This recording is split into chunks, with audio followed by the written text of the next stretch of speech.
Welcome to another edition of Mark's Inspiration. Got the D-Man here, and I'm glad you could join me today. As always, we are going to continue our discussion about low self-esteem and what you can do to raise yours. I am reading this article out of the WebMD, and it says, smash that like button. No, it doesn't say that, but smash that like button and subscribe if you haven't already. Okay, we will continue.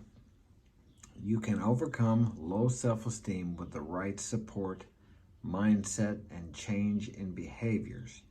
Start with these steps to begin improving your self-esteem.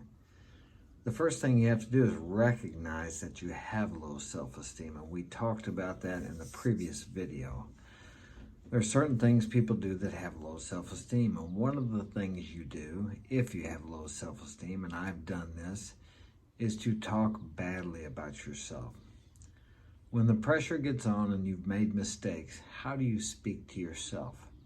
What are your inner conversations? Do you say, well, that was just a mistake, I'll learn from this? Or do you call yourself stupid, berate yourself, talk badly to yourself? Someone once told me, said, would you talk to your best friend like that if he made the same mistake? Of course I wouldn't, but yet we talk to ourselves like that. We need to be our own best friend. Because guess what? You're going to be with yourself for the rest of your life. You can't get away from it.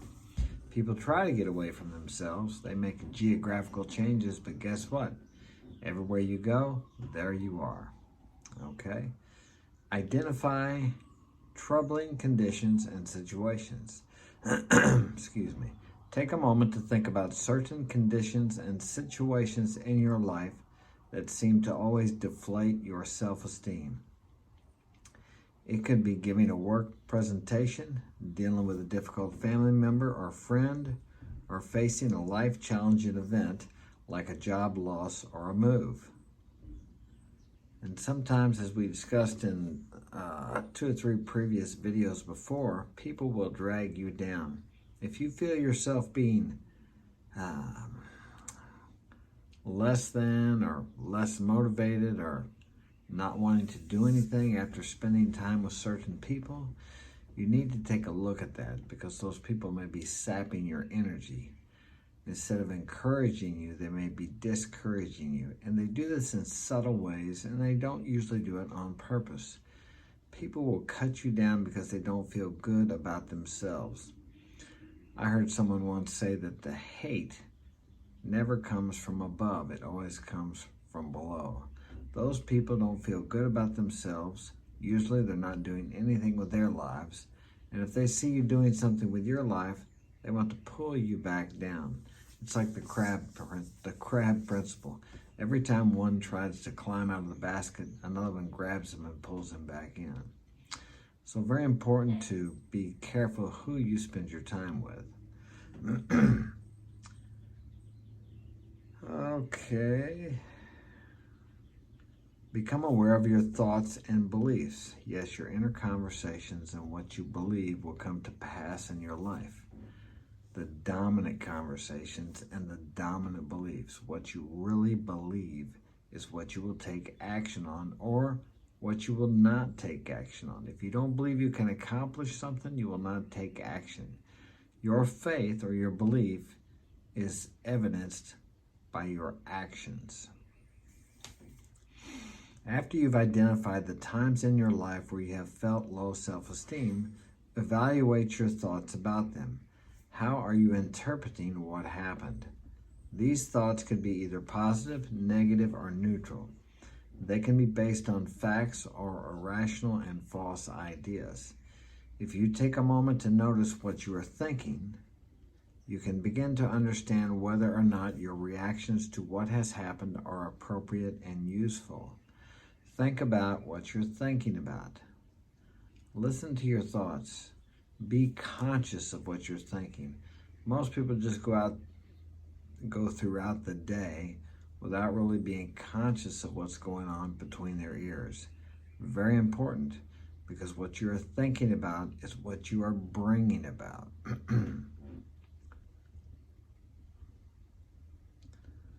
Challenge negative or inaccurate thoughts. Is what you're thinking really based on reality? Or is it a belief or a thought that you want to come to pass in your life?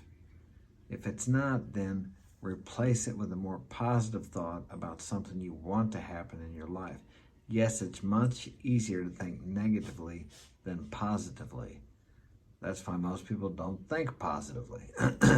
You need to look for the silver lining in every dark cloud. Always look for the good in everything and everybody. And the deal is, you have to look for it. It seems like the negative stands out like a sore thumb or a red flag to us. To look for the good requires effort. And I can't say that I always do it 100%. But if you're conscious of what you're doing and you catch yourself focusing on some negative aspect of someone, you can stop and look for something good in that person. It's there.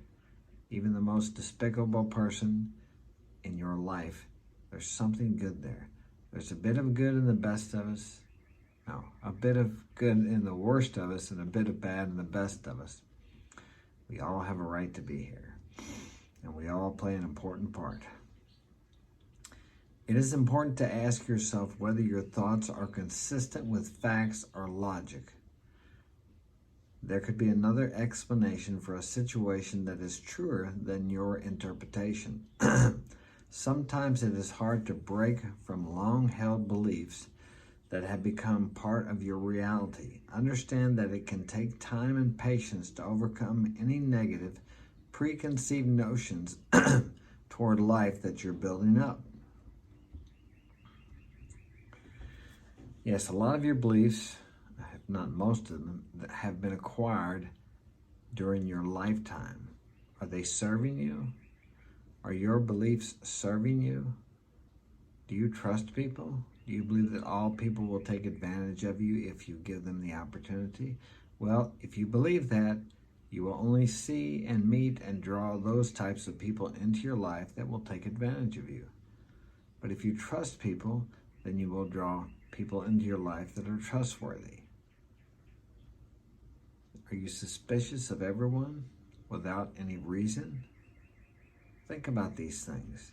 Do you believe that good things are going to happen for you today? Or is this going to be just another day to try to get through? I heard people say when they're asked, how you doing? Well, I'm making it.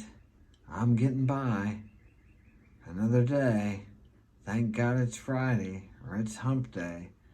Okay, those expressions tell you how you feel about life. Every day is the day. You know, do you hate going to work on Monday? Do you hate your boss? Do you hate the people around you? Well, take a good look in the mirror. Do you hate what you see there? You need to love that person in the mirror first before you can love anybody else. Because those people on the outside are just reflecting back to you what you are on the inside. What you hate about them is something within yourself that you don't like about you. But it's easier to see in someone else than it is in yourself. I know that's a hard pill to swallow, but it's true. Anytime someone annoys you, or if you admire something in someone else, you have those characteristics within you too. It's just easier to see them back from other people. The world is a mirror. It's a reflection of who you are, and it's constantly reflecting back to you what's going on between your ears. Adjust your mindset. You've been able to identify the times where you felt a blow to your self-esteem. You've become self-aware about how and why you have thoughts and feelings towards those events. Now you can take a step back and analyze those thoughts and emotions. You now have the power to change your thought patterns to raise your self-esteem. Remember to think and feel hopeful statements. Focus on the positive aspects of all situations and not be afraid to relabel upsetting thoughts. And most importantly, don't hesitate to forgive yourself. No one is perfect and everyone makes mistakes. It doesn't make you a bad person. It just makes you human. And this was an article by WebMD, medical reference. Very important, your self-esteem. Any success you achieve, if you don't feel like you deserve it, if you have low self-worth, low self-esteem, you will sabotage yourself. I've done it several times in my life.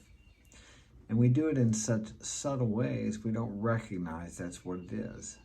We blame it on someone else. Maybe we marry or we get into a relationship and all of a sudden everything starts getting farther away from us because this relationship is draining our strength, our vitality, our motivation, our desire, because this person is someone we decided we were going to try to fix. Not consciously, but we see great potential in this person. Okay, and we want them to live up to their potential. Well, if you see great potential in someone else, if you're the white knight or the fixer or the rescuer, you have that same potential in yourself. Excuse me. You have that same potential in yourself. And if you see they aren't living up to that, guess what? You have a potential in you that you are not living up to either. So you're projecting that outside of yourself and you're trying to fix this person when in reality you should be fixing yourself or looking within yourself or moving toward the potential you have within yourself. I've done this before myself. I've seen other people do it. There are many white knights out there, rescuers. They're going to save the world, but they need to save themselves first. More truth is caught than taught. People will rise to their excellence quicker if you are doing the same thing yourself. And obviously you can't transmit excellence or positive motivation unless you first are able to positively motivate yourself to achieve or to reach or to grasp or to move toward excellence yourself. And then when you have that within yourself, you can pass that on to someone else, but only if they desire it. If they don't want it, maybe they need it, but if they don't want it, you can't help them. You can only help people who want something, and then you can pass on what you have. You have to have it before you can pass it on. And one of the quickest ways to gain more of what you desire in life is to give it away, to share it with other people. If you want success, help other people to become successful. Zig Ziglar said, you can have everything you want in life if you just help enough other people get what they want. And that's how it works. It's not about what you can get in life, it's about what you can give in life. Whatever you want, give it away. If you want money, give money away. I know that's counterintuitive to what the world tells us, that we got to go out there and get what we want. We got to make it happen. But if you really look into the lives of some of the more successful people, you'll see that they are big givers, contrary to what some of the media focuses on when a wealthy person gets in trouble or makes a mistake. Like they're the bad guys, like they got their wealth from swindling other people. And granted, there are some people like that, but guess what? There are a lot of poor people like that too. I've lived in poverty in the third world countries, and it's dangerous. You can't even get into a house at night unless you have a torch. Unless you have a torch, I'm losing my voice. Unless you have a torch or a battering ram or a tank, because everything is locked up so tight, and it has to be, because it's very dangerous, because you have hungry people, you have people living on the street, you have desperate people. So I would much rather live in a wealthy neighborhood than a poor neighborhood. And wealthy people aren't necessarily criminals like they're played out to be by a lot of people. Anyway, that's all I have time for today. Smash that like button, subscribe. Thanks for joining me, and I will see you tomorrow.